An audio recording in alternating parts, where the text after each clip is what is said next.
Je suis conseiller formation, je travaille pour la direction territoriale Nord qui couvre le Nord-Pas-de-Calais, la Picardie, la Haute-Normandie et la Champagne-Ardenne. Quel rôle jouent les conseillers formation dans la politique emploi et formation d'Opcalim? Les conseillers formation ont pour mission d'accompagner les entreprises et les salariés.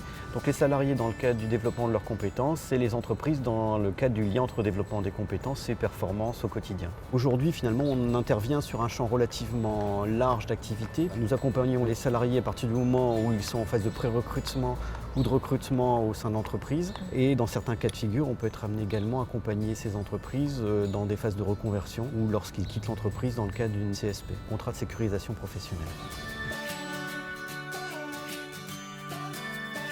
On peut au moins mettre l'accent sur deux outils. Le premier, c'est MSF, donc maîtrise des savoirs fondamentaux, qui permet de valider notamment le socle de compétences des salariés.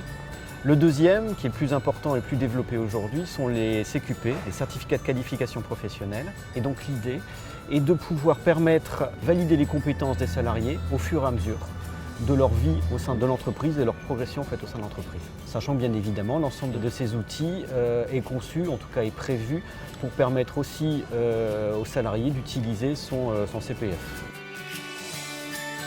Nous accompagnons à la fois des PME d'1 ou 2 salariés, mais également des multinationales de 1000 à 2000 salariés. Ce champ d'activité finalement très vaste fait que malgré tout, nous restons relativement proches de nos entreprises et nous sommes du coup amenés à faciliter la mise en place des accords signés par les partenaires sociaux et la mise en place de notre fameuse réforme.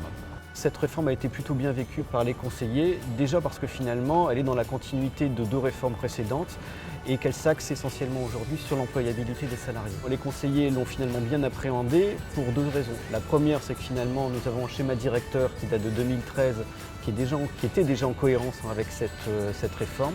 Le deuxième, c'est que nous disposons d'un certain nombre d'outils d'accompagnement des entreprises qui finalement sont aussi dans l'esprit de cette réforme, même si pour certains d'entre eux, ils vont évoluer pour répondre encore mieux aux exigences des entreprises et aux attentes de nos différents salariés.